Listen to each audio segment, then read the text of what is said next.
What's up, everybody? It is a Monday night here on the Wrestling Inc. podcast. We're going to talk all things Monday Night Raw and more in the pro wrestling world. Good evening, everybody. I'm Just Lore, coming to you live alongside our newest acquisition on Monday nights, every single Monday night. She is the one and the only Emily Mae. Emily, how are you tonight?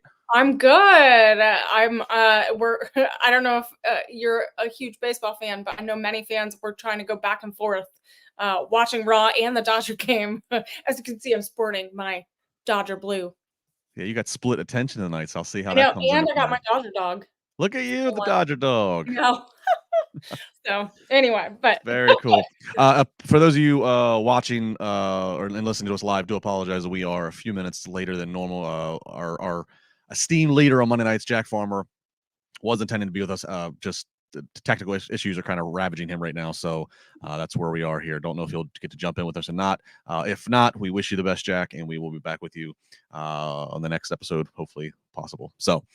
That being said, Em and I are not going to let this night go away without not doing this podcast and not talking all that is going on that needs to be talked about. Let's start with, before we get to tonight's Raw, let's start with NXT. Yesterday, they were in Hershey's kicking off Halloween Havoc. And a lot to take away. Obviously, you don't want to go through the entire card, but just high level, your thoughts on Halloween Havoc. What do you take away from it? I mean, Halloween Havoc is one of my favorite shows of the year. Anytime NXT puts that on, it is so much fun. I loved all of the costumes and the Halloween spooky themes. We had some new champions and also retained, some champions that retained.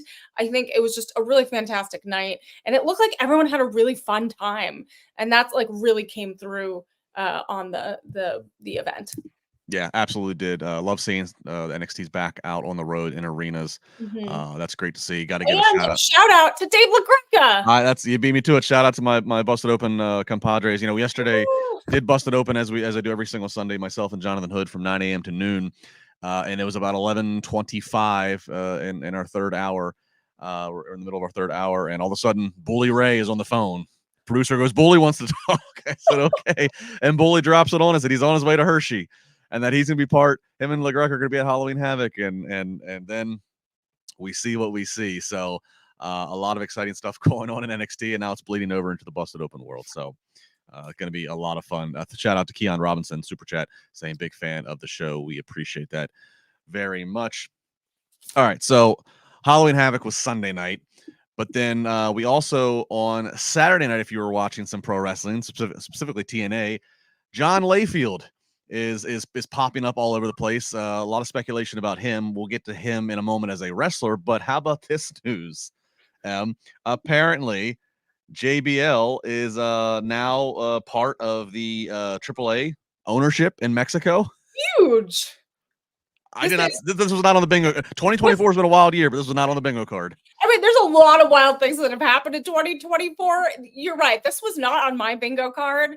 I mean, we've seen JBL kind of pop up in various promotions the last few months, making a statement as he always does.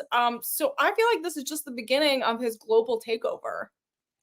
Yeah, and we have seen other examples of wrestlers, male wrestlers especially, leave WWE and go on their own kind of personal tour around the world in the pro wrestling space and redefine themselves in a little bit. Cody Rhodes, Drew McIntyre, those are two names that just come right to mind, and then they make their way back to WWE at some point.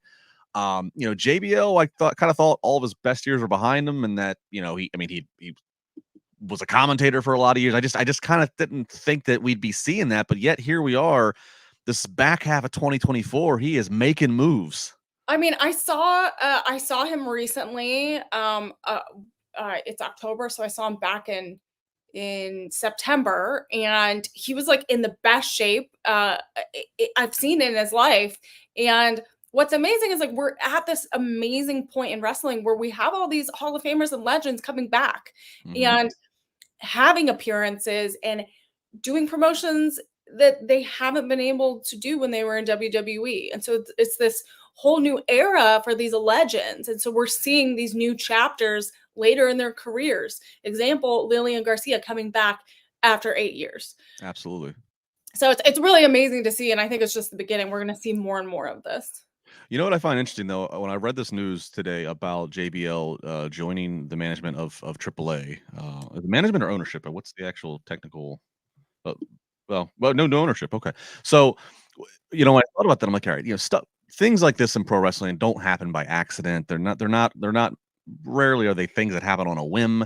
And JBL, of course, is a veteran of the pro wrestling business. He's also a very smart guy. We all know that we've got to know that he's the Wall Street guru, and he's not the Justin Hawk Bradshaw cowboy that we might have all once thought to think he is in the late '90s. And so I'm seeing this move happen. I'm like, why would he join the ownership of one of the most prominent wrestling promotions in Mexico? And then I go, well, we've known for a while that WWE, specifically on the NXT brand and all, that they want to infiltrate Mexico more. They wanted to do that prior to 2020 pandemic, and now they're picking back up with it. Where we've seen the signings that they're making, both men and women's talent. I fully expect, as they do these PLEs now all around the world, I fully expect in 2025 a PLE in Mexico. I can't help but wonder, is this part of a bigger play of having somebody like JBL there who could help be like a liaison to I WWE? mean, he could be the liaison. They could start a small training center down there before they're ready to come to the United States. Like Yeah. there's so many possibilities. If you had all of these legends in these kind of like the territory system, but in all of these different countries. In Japan, you had liaisons. In the UK, you had liaisons, and you were able to kind of scout talent and just have it full time, where they're there, they know what the system is like to go through and to train and to and what WWE is looking for and what they want. So that is like the smart move, to like put your little like scouting coaches and plants kind of in the areas that you want to take over and have a premium live event or even a training center in the future. Yeah. Right. If they wanted a performance center in Mexico City, I mean, I don't know. Interesting to watch, but I was trying to figure out, like, it kind of came out of left field to me. I didn't see that coming, but there's got to be a reason. So we'll stay tuned with it. Do you think he'll be involved in any like storylines? Well, I mean, so that kind of goes to the next thing I was going to bring up here. Dave Meltzer, was discussing that he thinks that JBL could possibly be coming out of retirement to do some matches. I mean, obviously we've seen him get, physically involved, in his appearances in TNA. He's popping up, and I think he popped up GCW, I believe. So yeah, I don't think he's coming out and just doing a few clotheslines for randomness. I think there's a greater plan, I mean, because the Rock is technically not an owner. He's on of TKO, but he's on the board of directors, and he's part of storylines. So I think there's definitely some parallels and possibilities. Absolutely. And JB, I mean, and I feel like in Mexico, JBL could play just a killer heel. Oh, I mean, yeah, that fits perfectly. Yeah. I mean, I think he said in his comments about the ownership, we're gonna make Mexico great. I mean, that's a pretty powerful phrase in these days right now. It has some undertones. It does. Yeah. It does. It does. All right. Well, talking about some legendary names and also keeping with some TNA mentions here. So it looks like we're finding out from Dave Meltzer on a recent Wrestling Observer Radio that there might have been an opportunity to have AJ Styles inducted into the TNA Hall of Fame, but WWE wasn't quite on board with that. Maybe they didn't want to allow that to happen right now. So this is interesting. Obviously, maybe nobody more than AJ Styles embodies the most positive of TNA's legacy. And we're seeing WWE/NXT have this kind of working relationship with TNA. So if it was ever going to happen, you'd think it'd be at a time right now. Well, your reaction to, if assuming what Dave is saying here is true, your reaction to this? I mean, assuming all of that it's accurate, I take everything, with the grain of salt here. It's all about timing, right? Just like when they get together, the WWE Hall of Fame inductions, they have to think about who they're going to induct. Does it make sense in that year? So maybe it's a timing thing, and you don't know if AJ Styles was like, "Hey, maybe not right now." From what I understand, TNA and NXT have a fantastic relationship. So it might not even be like WWE saying, "Oh, you're not allowed to do this. We're not going to allow it." It might just be a timing thing where it's like, no, maybe they have some things planned for him that just don't fit into the schedule and things like that. So I'm not taking it yet as a slight at all. I think it might be a logistics thing. Yeah. If not a slight, but if there is kind of like a let's keep control of things, AJ Styles is our talent. If there is any of that from WWE, I could perhaps see an explanation of, no, we want him to go into our Hall of Fame. We want him to be a WWE Hall of Famer first. For nothing else other than just optics and just, he's our guy. We're the one paying him. We don't want him to be a TNA Hall of Famer first, and then we induct him as if like we're like late to recognize him. And they might not want to put him in the WWE Hall of Fame yet if his in-ring career is not completely wrapped up. Yeah. So that was kind of where I first thought it was, just them keeping control of the situation. Yeah, I know people in the chat mentioned that reason as well. Yeah, and it could be an optics thing too, in relation to that WWE wants to do that honor once he's finished with his in-ring career. Yeah. Because again, there's only been you would probably remember the number, but of like active roster members, that have been inducted. So so it'd be interesting to watch for. But yeah, I have to assume it's probably something to that effect. I mean, and I don't have the list in front of me who's in the TNA Hall of Fame, but I don't know how much obviously Kurt Angle, I believe, is. But there's probably a limited crossover list, I'd imagine, between the two right now. All right. Also on the TNA show, some unfortunate news here. One of the tag team stars, Chris Bay, he was involved in the main event, and unfortunately, serious injuries suffered. Whereas Fightful Select is reporting that Bay went to the hospital with a neck injury, underwent a successful surgery. So good that the surgery was successful, but it's still scary as hell. And beyond confirming that the injury involved his neck, is still in recovery.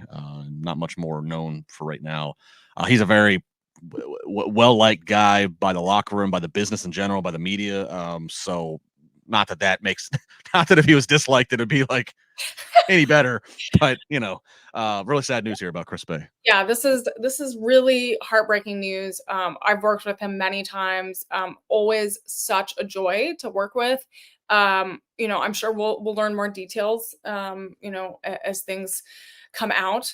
But I just wish him well, and I hope that he can bounce back. I know that there's a GoFundMe circulating as well, to just help out, just because it was so sudden. He had to go into surgery right away. I hope he gets better and is in a good place out of surgery. Recovering from stuff like that is not easy.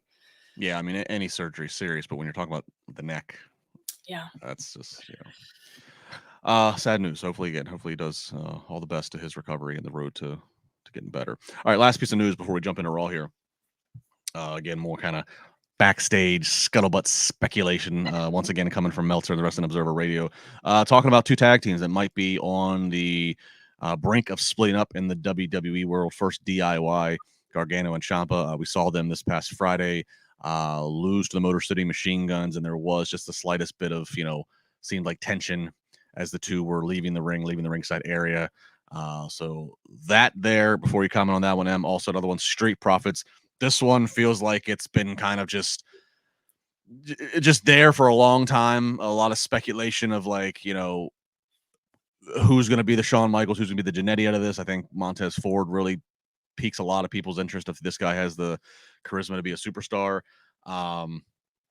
Supposedly WWE's wanted to do Street Profits breakup prior to now, but it's been actually the Street Profits themselves that haven't been wanting that. They don't think that would be best for maybe they're creative as individuals. So it's a lot of speculation, but I truly, especially with DIY, it does seem like on screen they're moving towards that direction. Yeah, I mean, we've seen, Justin, like we've tracked kind of their tag team records. We've kind of seen the frustrations in both of those tag teams between their partners. So I feel like this is kind of, we all have been thinking that both of these teams might be better doing a singles run. And so it's not shocking if they kind of decide to move that direction. I think we would all see it coming. Yeah, I mean, and as good as better as WWE's creative has been in the last few years under Triple H's regime, it's still a challenge at any time when you split up a tag team to have good creative for both of them going their separate Mhm. ways. I mean, look at Imperium. Yeah. Of Kaiser was really it still is getting over with his mic work, with the way that he'd introduce Mhm. Gunther, with the way he'd walk, and the entire way he carried himself. And Yeah. Vinci was kind of he became the other guy, and that's literally how their storyline played out. It's Well, you're the other guy. and it's very hard to have a tag team where you have equal moments, right? Like Right. a really good tag team, you have equal superstardom, right? But sometimes you have one that is gonna outshine the other, and that's when they break up, and you have they go off and are singles competitors. So you can kind of see that happening with both of these teams. I think it's a natural process that happens. Um, so yeah, I mean, we'll see how it unfolds storyline wise and what happens, but Yeah, and with DIY, so with them, we've seen them together and apart on a few different iterations here, stemming from NXT days into the main roster days. And I like both of them individually. I like them even better when they're together. But I do kind of I do feel that like they've done what they're going to do as a tag team. It's just and we have new tag teams like Motor City Machine Guns coming in. new The champs, yeah. Right. I mean, the Viking Raiders are War Raiders. They feel refreshed. You got Rey Mysterio and Dragon Lee. I mean, like there's a lot going on in the tag division as they're trying to build the depth back up. So what's interesting to me about DIY is that we've seen them apart and seen them together. When they're apart, the most interesting thing that WWE has had for them is for when they're feuding and fighting each other. Yeah, Ciampa and Gargano make magic. When they're single stars and they're not feuding each other, there hasn't been a lot of great traction and momentum. So yeah, it kind of falls that, flat a little, yeah. yeah. I So mean, but we're also like, I know it's different. I mean, but we also have NXT tag teams that are developing. We saw at Halloween Havoc some incredible tag team action. So like I feel like all the brands are developing their tag team division, and it's been a long time coming where there's gonna be a really stacked tag team division in all three of these brands, and it's just gonna help overall where these championship feuds and thing and storylines can go. Um well, and the doorway into NXT has definitely been more two-way lately in the last year or Mhm. so. So maybe Gargano and or Ciampa, one or both, maybe they find themselves back in NXT, and that's not a slight. That's not we're sending you down to AAA. I mean, the NXT is fully established themselves as a third alternative brand. I mean, they're It back is, on. So I don't think it would be especially if their money's not getting uh especially if their contracts aren't going down in monetary value. I don't think it would be a downgrade. Mhm. And they excelled so much while they were there, and had banger matches. So Hmm. it's and we've seen the main roster go to NXT and put over some incredible talent. So Sure. there's no like it's not a negative thing to No. go there and have some stuff happen. Not at all. Not at all. All right, let's jump into Monday Night Raw, and we'll All start right, right off. let's Speaking do it. of tag teams that have split and what have you, we start the show with brother and brother staring at each other, Jimmy and Jay, and Jimmy's ready to declare we are. He's ready to embrace it all again. He's ready to pick back up where the Usos left off, but Jay not so fast. Basically telling him, if we do this, we're the stars. We're nobody's yes men's. We're not going to fall into the trap of becoming henchmen, lackeys, whatever the case may be. To the point of where Jimmy says, "All right, why don't you come to SmackDown and talk to the OTC? Let's get everything right and straight." They then fight off Solo and his bloodline, who makes an appearance. So there's that whole thing. So not really too much different that's advanced here, just establishing that they are ready to get back together. But we later then see Sami Zayn come across and want to talk to Jey Uso. He's skeptical of Jey getting himself back involved with Jimmy and Roman. And then the final piece of the soap opera in the night, as Jimmy and Jay are leaving the building, they spy a little Sami Zayn talking to Solo in the parking lot. Oh, Drama, drama, drama, M. Pick it up anywhere you want here. Ultimate soap opera right here. I mean, we know Sami Zayn's been rejected. You know, he's not family. He's not part of the bloodline. I know he was, you know, supposedly honorary, but he's not. What he did tonight was not honorable. No, not honorable. Yeah, not honorable. So Sami Zayn talking to Solo, like this is bad. This is bad news because just the deceit. It's gonna bring Jimmy and Jay together for sure. They're gonna go talk to Roman. They're gonna make this, you know, reunification happen. But I think we're gonna get a huge feud match here. Sami Zayn's gonna get in the mix. Yeah, I love it. I mean, look, it was proven before that the Sammy wildcard factor was very entertaining and compelling.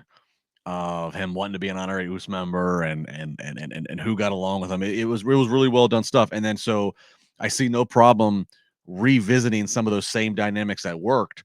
And you once again, presumably they're going to have a goal line, an endpoint to aim for, because it seems like you know, I think you would agree we're probably heading towards Survivor Series with all this. Yeah. And you have Solo's bloodline. And, you know, first Jimmy and Roman, Jimmy saying, we need help. We need Jay. All right. Well, now we think we got Jay back. Well, Jay's going to want to then bring up on Sammy, or Sammy's going to want to come help and be a fourth man to round out the team. And that dynamic's there. So this is what WWE's done the best is this layered storytelling. And I like you said, that layered storyline. There's a lot of trust issues here, right? So you have a lot of trust issues. You know, Jay and Jimmy, they're not going to just be like, okay, we're together again. It just doesn't happen overnight. So there's going to be a little baby steps. We saw it a little bit closer tonight. And I want to get Roman's thought process on this as well. What does he think of Sammy? What does he think about Jay and Jimmy kind of, you know, repairing their relationship?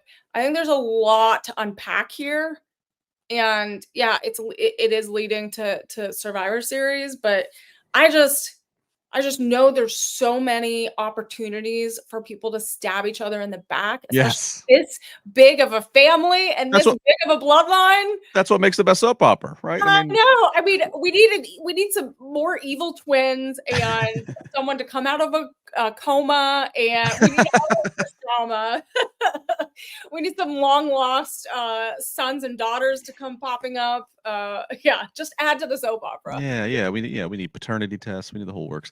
We know, and what I love is there's great potential too, because like obviously we know it's going to be like, all right, you know, everybody's going to be in everybody's ear with an opinion on this. You know, like I could see Roman saying, Jay, it's good to have you back, but hey, just mind you, if you're coming back, like I don't need none of that Sami Zayn nonsense. I don't need, you know, he was talking to Solo. I love that. And then I also love that while you're in SmackDown, I could see Cody Rhodes approaching a Roman and saying, I know it's not my family, it's not my business, but you know, you got some of your boys wanting to bring on Sami Zayn. Let me remind you, Sami Zayn was once best friends with Kevin Owens, and I'm learning all about how these French Canadians stab people in the back. So like, there's like everybody's gonna have a say. Everybody's gonna be in somebody's ear about this. Well, and I'm wondering, like, does Cody have any does he have any obligation to give Roman a heads up? He is because he's not going to want to see Solo's bloodline, especially, you know, when The Rock has to pop back up. I think he's gonna want to see Solo's bloodline not take over his Friday Night brand. So I think that he would feel compelled to say, look, I know it's not my business, not my family, but I feel like it's worth reminding you who Sami Zayn's been associated with, and I'm dealing with this guy, Kevin Owens, firsthand, so you just can't trust him. Yeah, I mean, I agree that there's a lot of intricacies to this that could kind of unfold in any possible way. This is if you're a creative writer, it's what you want. You want all these pieces to be able to play with and history to call upon. All right, let's go to some more drama. This is drama that's already based on Monday Night Raw. This is Dominik Mysterio versus Damian Priest. Now, going into the night, we did not know who Dominik's opponent was going to be. All we were told was former world champion, but Adam Pearce would reveal that backstage earlier in the night, and Dom just really feeling like he needs to prove that he can do this, and the rest of Judgment Day, specifically Finn, not so sure if he can. So we do get this as our main event match of the night, and through some outside interference and distractions, Dom is going to roll up Damian Priest. So Dom gets the victory in the record books, but for his troubles, Priest gives him a whooping with the chair. Yeah. So I mean, this Raw was not the most. I mean, it wasn't the best. It wasn't a bad Raw, but it was not the. This was just definitely a Raw that just building. Obviously it's a go home Raw to Crown Jewel Saturday. It's a build to Survivor Series.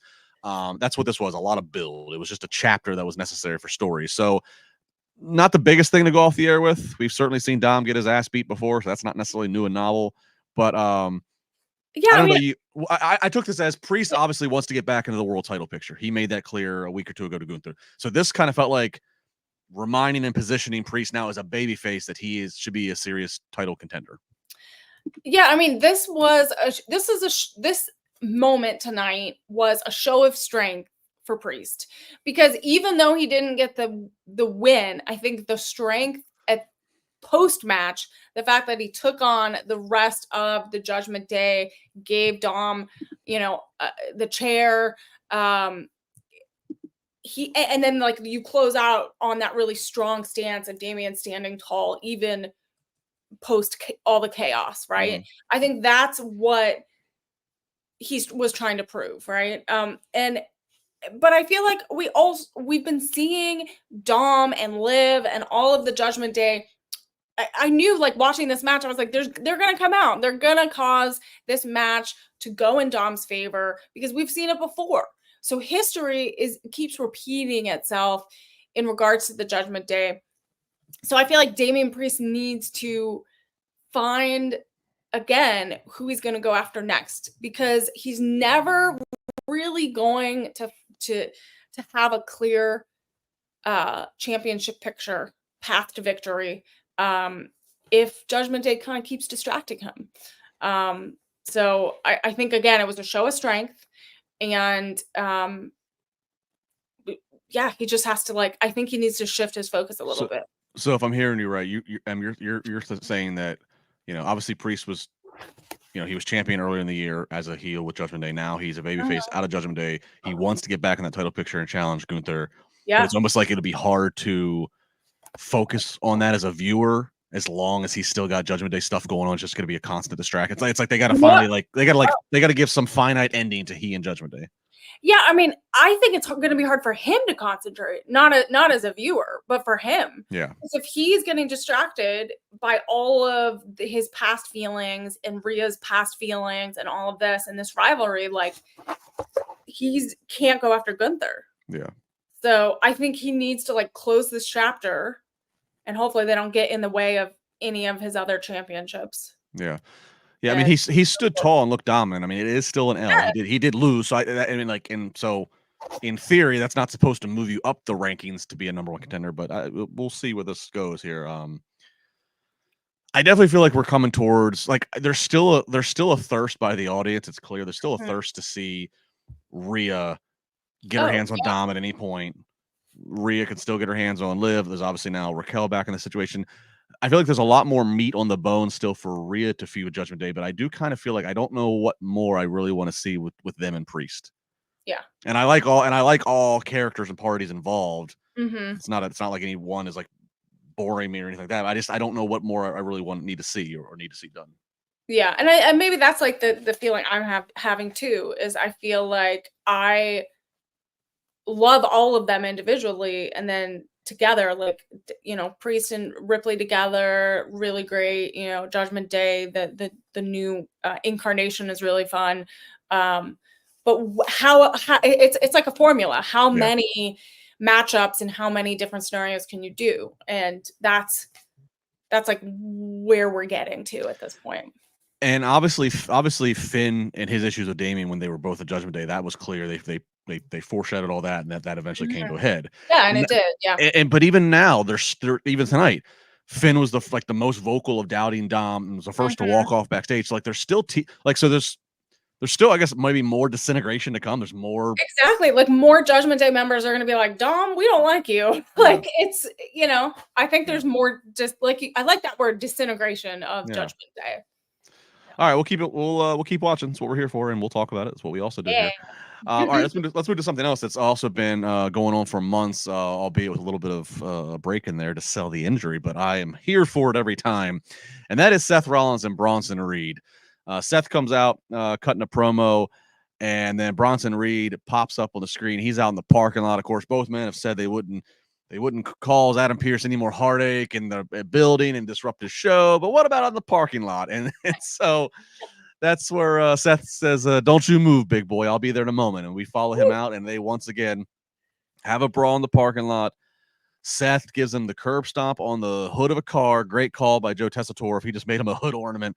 And then they sell it. It was awesome camera work. So like Bronson looks like he's done, and all security's checking on him. And Rollins walks away, and just as he gets ready to make his declaration of victory into the camera, up from the rubble comes Bronson Reed. Yeah, they fight some more, and then he gives him a Death Valley driver off the top of off the inside of a tractor trailer into a bunch of tables. So we continue the Formula M with Bronson Reed, whether it is with Seth Rollins, whether it's with Braun Strowman, of the just the car crash super monster movie where it's just big explosion after big explosion after big explosion. Yeah, I mean, I love this. Bronson Reed is built for this. He's this big, huge monster, this big Godzilla, the King Kongs of King Kongs. Like, this is what he's made to do. He just is terrifying. Building these big moments, these big segments. This feud is so much fun. And yeah, I mean, one thing I do have to say is you mentioned Adam Pearce is slightly upset, trying to like contain his roster, but Nick, and then he called Nick Aldis, earlier. Like both of these general managers need to get everyone under control. It seems like everything's spiraling. So both of them need to get it under control. But yeah, back to Rollins and Bronson Reed. This was just like really fun. Like it was a great kind of. It wasn't truly a match; it was a brawl. No, yeah, their matches. Actually, are they advertised officially for Crown Jewel, or is that still? I think it's still pending. Is that still pending? If I'm wrong, correct us in the chat. Yeah, hang on. Google might be we're covering Crown Jewel after the. Oh my gosh, my brain. Yeah, it is. Here. According to the internet, which is never wrong, it is officially on Saturday. Yeah, it's officially on the Crown Jewel card. Okay, so no, we'll talk about it at the post show of Crown Jewel here at Wrestling Inc. So join us on Saturday, probably afternoon at that point. Yeah. So I mean, I think this is a great spot for Seth. I mean, he's done everything there is to do in the company, right? He's won every title. He's done it all. Like, so this is a really cool spot to use for his veteran, the veteran rub of like, look, earlier this year, he's involved in a WrestleMania program with Roman Reigns, The Rock, Cody Rhodes. I mean, and so this is big for Bronson Reed, his stock's been on the rise gradually this year. So I like this use of Seth Rollins. He doesn't need to be chasing any titles right now. This is good. I'm really curious to see what is next for Bronson Reed after this, because while Gunther has some weird things that are likable about him, he's still on the heel side of the dressing room. So funny on the mic. He is, but I mean, unless they do one of those gradual turns to where then all of a sudden his opponents are heels, and it's like it's okay to cheer for Gunther because he's just such a badass. Kind of the way that Brock got to it at a certain point where they just like let people cheer for Brock being able to just destruct people. Suplex City, unless it gets to that, it's like, all right, so Bronson's not really going to go after Gunther. I don't see Gunther losing his world title anytime soon. So it's like, all right, Bronson's not going to be in that world title picture. Does he need to be in a title picture, or can we have another veteran? Could another vet like a Sheamus, or could somebody else step up and we basically do the same thing that he just did with Rollins, but continue to have Bronson just show that he's dominant and just get more and more W's off of these future Hall of Famers? Yeah, I mean, I think Bronson, I like that route of Bronson just like going through all of these like these veterans, these future Hall of Famers, just like going through them and just getting all of these wins, I think that would like add to his scary monster factor. But I also see him going after Gunther eventually. But I feel like Gunther's character and his kind of his way of holding himself has to shift a little bit, because it would be too similar people, which could work. It doesn't have to be a traditional heel versus face match. It could be heel versus heel. Why not? But I think you got to build up to that. Because Gunther is actually really likable right now. He's kind of on the borderline of like, he does heel moves and things in the ring, but on the mic, he's so likable. With some heelish words. So it's like it's a weird mix right now. But Bronson Reed is just a beast right now, and I think he deserves to go after a title picture. Yeah, as long as he keeps moving up the card. I don't necessarily need a title; just move up the card. That's why I like the whole. Let's find some vets that he can exactly. He can work with. All right, keep it rolling here on the podcast. Thanks to everybody who is joining us live. If you are not joining us live and you are choosing to listen to this audio via podcast form later in the day, later in your week, what have you, that's fine. Tweet at both of us. Let us know, where in the world are you when you are consuming this podcast? Are you on the commute to work? Are you ignoring your boss? Are you ignoring your spouse? Are you cleaning around the house? All of the above. All of the above. What are you doing? I'd love to know where you're taking us and your listening device. As I had a bug that just flew in the studio here. I'd love to know. Tweet at us. Tweet at Justin LaBar. Tweet at Emily Mae Heller, and let us know where you are enjoying this podcast. Okay, up next, let's talk about the fun dynamics that are the Alpha Academy, R-Truth, Miz, Final Testament, Wyatt 6. Kind of just a big old everybody's running around backstage, just kind of trying to just chaos. So you have the Final Testament, who we now know that they are kind of like the latest targets to the Wyatt 6. So there's that. Miz, who's like doesn't want to be an island of his own. He wants to get back with R-Truth, but R-Truth gave him a nice shot to the face. So R-Truth's not having it. So Miz, trying not to be the sitting duck on an island of his own with the Wyatt 6 lurking around. He doesn't really want to be part of the Final Testament, but Karrion Kross has tasked him and said, "You're going to find out. You're going to go find Bo Dallas. We're gonna get this group, and if you don't, I'm gonna break your legs." So Miz is just unwillingly now at the mercy. He's like a hostage for hire for the Final Testament. Yeah, this is just bad news for the Miz. Like, the Miz has a family. The Miz should be smarter about the decisions he makes. And again, there's a lot of trust issues between former teams, former friends. And you can see that again in this moment too. R-Truth isn't quite ready. R-Truth is smart. R-Truth is like, nope, I'm staying away from Wyatt 6. This is R-Truth, very smart man. He hit the Miz, he goes, Wyatt's gonna kill you. Like, very smart. But yeah, the Miz has got himself in a little trouble that he's gonna have to find his way out of. But what I'm excited to see is how this all will again unfold, in the sense of now the Miz is going to be the target. And so I like happen anywhere. We've seen them take over shows. We've seen, the Wyatt 6 kind of cause havoc. So once the Wyatt 6, once it became clear that they had beaten Chad Gable and crew enough times, and it was like, all right, this is done. It's ran its course. I had said somewhere on here, on social, wherever, somewhere it's on the record. I had said, okay, the only other group that I could see on the current Raw roster for them to feud with, is assuming the Wyatts are going to remain baby faces, it was the Final Testament.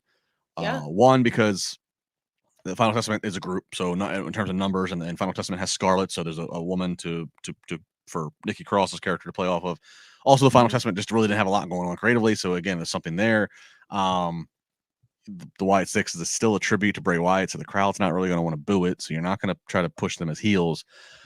So having said all that, that's what is happening. I like them throwing the wild card in of having like the Miz, the reluctant recruit for Final Testament. I hope they get as many miles out of this as they can, because again, I don't know after that, like, okay, you probably have to shift with the Wyatt Six, and it can't all just be all of them traveling as a group together. We probably got to have one or two of them or something start to rise above the group. Like, okay, Yeah. we're gonna put focus on Uncle Howdy and a single feud for him, or we're gonna have two of the members jump into the tag division. Like it's I don't think they can continue just to travel as a group and just be spooky and menacing. We're gonna have to, by the time we get to 2025, we're gonna have to start to put like some more meat on the bone with this, so to Yeah. speak. Like Yeah. Uncle Howdy wanting to really fulfill what Bray Wyatt left behind, something to that effect, you know? Yeah, there has to be more definition. Thank you. I said meat on the bone. Definition's a better way to go about Yeah, this. definition to both of these groups, Yeah, right? yeah. And what is going to make this rivalry a big deal, right? Is it going to be like which two members are going to go after each other, which single members are going to go after each other? Because it can't be fully like, you know, for example, like I mean, the Judgment Day, they kind of travel together all the time, it seems like, but like having 6 members go after each other all the time, it gets chaotic, which the chaos is really fun to watch at the right moments and sporadically. But if you had the Wyatt Six come out and just destroy every opponent every time, it's gonna like get redundant. So you got to find like where those like roller coaster of emotions are,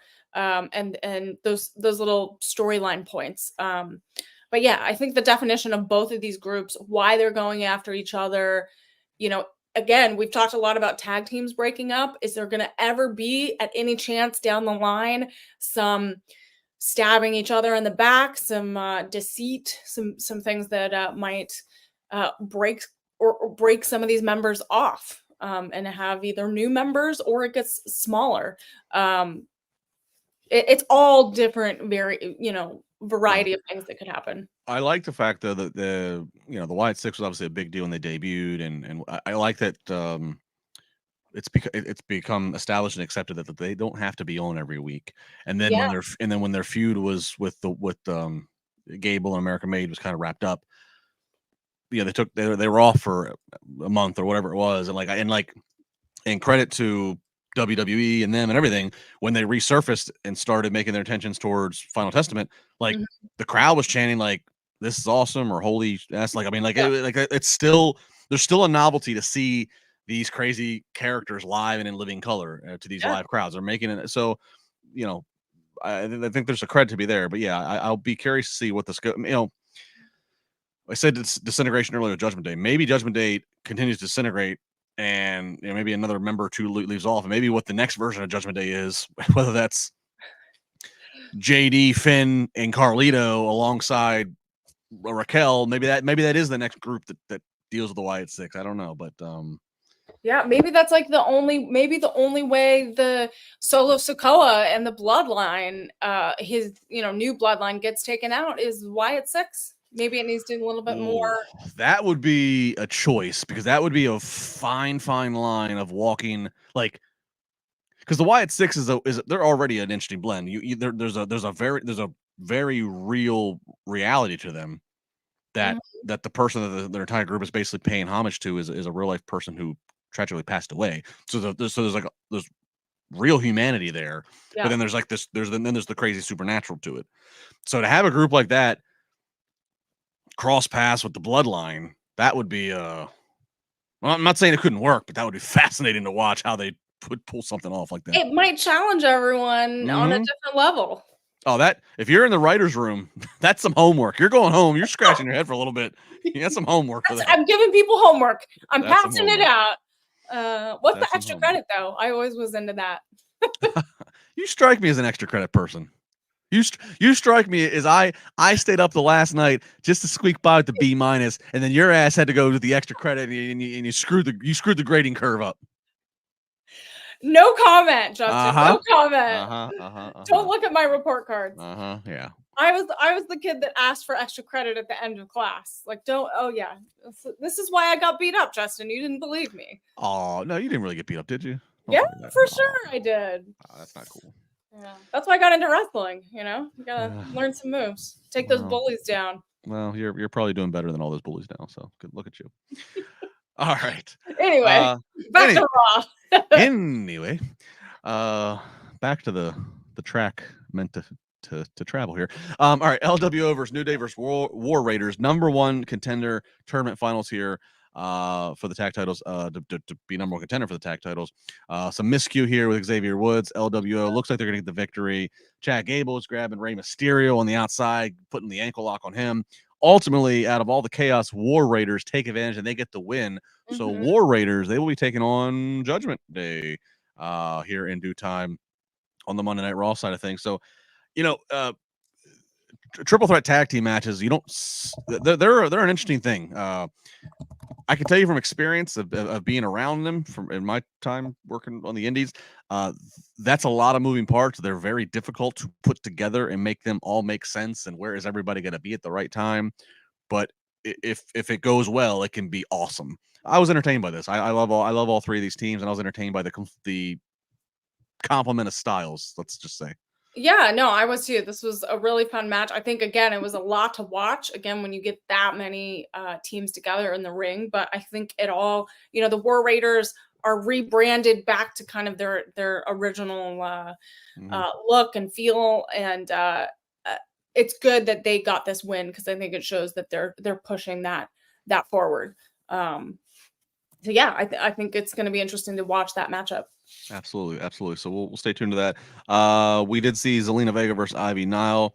Ivy Nile does get the win, so that's a big win for her. Obviously, she's American made, is still relatively new, at least just this presentation. Because even when they were feuding with the Wyatts, it was like Chad Gable was still kind of recruiting them. They were still the Creed brothers. So now that they're all together, so I think important for Ivy Nile, she gets the win here.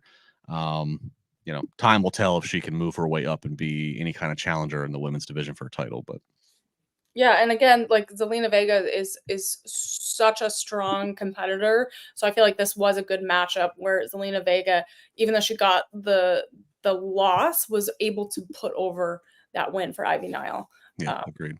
Yeah.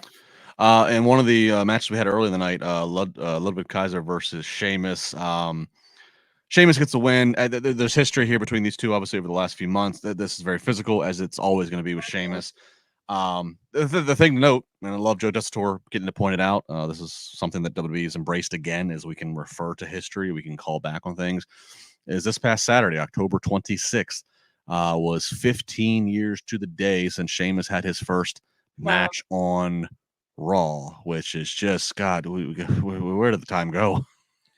It's just time flew by. It flies by when you're having fun, right? Because he makes that debut on Raw in October 26th of 2009, and then it's less than 2 months later. It's in December at I think a tables match against John Cena, and he beats John Cena, which was like in 2009 for some one to beat John Cena and to be that new was just. This is before Wade Barrett and Nexus do it. This is 2009. I mean, that was a big deal, and certainly that was a huge sign of WWE at the time, investing in Sheamus, thinking that he's a guy for the long term, for the next era. And while Sheamus never rose to like Roman Reigns heights or ever got to John Cena's heights, he's pretty damn good for a long time. And so it just spoke to what they saw in him. And I think that was an investment that hit. He's still there. He's still here 15 years later. Yeah, it definitely paid off for him. But what I like is I'm happy he got this win, because I think he is very much in the title picture down the line. Maybe challenging Gunther. And so this was, I think, important, because I feel like his opponent being Kaiser, I think that's going to work into that a little bit later. Yeah, I could see him challenging a Gunther for a brief time before we get into the thick of Mania season. As I said earlier, I think that he would also work well for Bronson Reed, for a guy. I mean, Bronson's, Sheamus is physical, so I mean, him getting physical with Bronson would be, so we'll keep, we'll keep an eye on that. But I'm a big Sheamus fan, always have been. Fun guy, great guy. The last thing we'll note on, just because we're not going to do a podcast and not talk about Rhea Ripley. She has a pre-tape promo, really great pre-tape promo, but just basically saying she's going to get her title back, and you're going to have to kill her. So Rhea Ripley, for my money, I think she's in the definitely top 5, absolutely, maybe top 3 of the most must-see attractions that WWE has right now. Full-time participants. Oh yeah, no, I mean, I literally was like, "Where's Rhea Ripley?" Like, I was like, "I want to see her." I mean, she is the attraction right now, top 3. I would agree with that 100%. Yeah. You can't go to a signing or go to have a premium live event without her in a match. And you know, in a business, I mean, and she just turned 28 earlier this month, and like you don't often see it anymore. Talent being in their 20s and reaching the peaks that she's at. Normally, at this point now, roads traveled, Indies, Performance Center, previous life as a football player, whatever. Normally, you're in your early to mid 30s. The fact that she is still 2 years from 30, and she is at this peak level and has been at peak level, quite frankly, for the last couple of years. If you look at her Mania track record, I mean, sky's the limit for her. She's proven it. You know, she can. I feel like she can do no wrong right now. she is. She to me is, and obviously it was a different time and there's a different ceiling and et cetera, et cetera.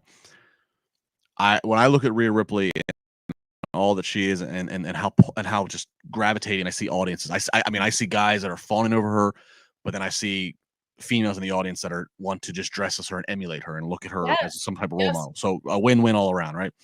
Yeah. I think she is what the company might have thought or hoped that China could have been 25 years ago. I think China rose, and China broke down some barriers. She fought men, but she was still a sex symbol and Playboy. Like she hit on all the different, she fired on all the different levels. It never was fully seen through. I think, again, a lot of that was the time and place of where the company and the business was then. I think Rhea Ripley kind of is what China could have or should have been. Yeah. So. Yeah. I mean, Rhea Ripley, we've heard her in previous interviews talk about how, like, when she first started at the PC, you know, she had like the long blonde hair. Like she tried to fit a mold that just wasn't working for her. And when you look at her early stuff, you're like, oh yeah, that's her, but it's not her. Not really her. Yeah. She wasn't true to herself. And so the fact that, like, she found herself and is able to truly kind of bring all of that out and use it creatively, you know, we've seen this journey and this evolution. So it's really just amazing to see. And I know that this is just the beginning. I mean, she's reached huge superstar status already, but I know that she's going to be, you know, breaking record books for the women's division. I hope so. I mean, you know, again, she's very much more to do that she hasn't done, and I'm sure she's making good money. So I hope that doesn't. I hope she doesn't get bored. I hope she doesn't just decide, I'm gonna take some time. I'm gonna go pursue another adventure. Like I don't. Selfishly, we gotta keep her. Selfishly, I want to see her every week. So yeah. So yeah, that's again had an awesome 2024. Really excited to see what 2025 holds for Rhea Ripley. All right, that was Monday Night Raw. That was Raw tonight. Like I said, I mean, it was not a bad episode by no means. No, it's certainly a go home episode. Yeah, it's a go home. It's just they're in the middle of building things, so there was no breaking news out of the episode. It was just build. Yeah, which is fine. You need those episodes. But yeah, it was fun to cover it with you. We missed you, Jack. I know, Jack. If you're Jack, well, I don't know if Jack's internet's going to even allow him to watch this right now. His internet was kind of just all over the place. So hopefully he gets it figured out. But yeah, and this was fun. First time you and I one-on-one. This is a lot of fun. I guess first off, go ahead and give everybody give some cheap plugs. What are you doing? You're always doing things. I follow you now on social, and I love it because you're always doing things. I never know what I'm just like, where is she now? I love it. I'm actually I'm helping my husband recover from surgery right now, so that's what I'm focused on. Oh, that's right. That's right. Yeah. But the next few weeks, I have some shows here in Austin, Texas. So if you're local in the Texas area, just follow me on socials at Emily Mae, and you'll see me announce it. Some really exciting stuff that I can't wait to share with you. It's going to be a lot of fun. So because I host, I ring announce, I do commentary, I do tons of stuff on the indie circuit. So you'll see me around. That's awesome. I love it. Yeah, follow me at Justin LaBar. Try to be here every Monday, with Jack and M. Of course, every Sunday, busted open 9 a.m. to noon Eastern on Sirius XM, myself and Jonathan Hood. This past Sunday, we had Vic Joseph, the voice of NXT, on.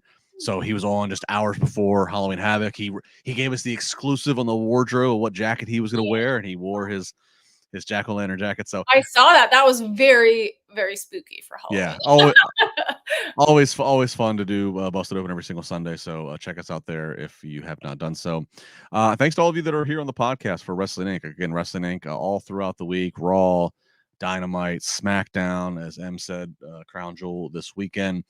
So plenty of podcasts to get if you're subscribed to the Wrestling Inc. channel on whatever platform you fancy, YouTube, Facebook, Twitch, X, Apple Podcasts, Spotify. They're everywhere. So whatever you fancy, we're here. Again, tweet at us. Let us know what you like about the podcast, where you're at, what are you doing, how are you taking us in your daily life. Always love to see that. I'll retweet it if you tweet at me. And of course, leave some 5-star comments. All kinds of talk about 5-star matches. What about 5-star comments? Do that. Yeah, 5-star comments for the host right here. And happy Halloween, everyone.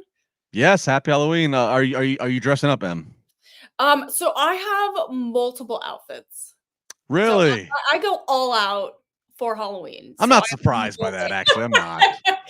Whoa, Justin. Yeah, I have multiple outfits. It's not a bad thing, by the way. So I have multiple outfits. Everyone follow me on socials because you'll see me debut them and none of them are wrestling related, FYI. I don't necessarily do wrestling related Halloween costumes. And that, boys and girls, is a tease. Follow her on social. We'll end it there because I can't find a better way to end it than a tease of M's social media for her Halloween costumes. Thanks to everybody watching live in the chat. Thanks to all of you that choose us in audio podcast land. It's all good. It's all appreciated. Wrestling is great. We're here to bring the world together. Let's be positive. Let's have fun. Push out all the negativity. That's going to do it for the night. Be good. Be safe. Talk to you next time.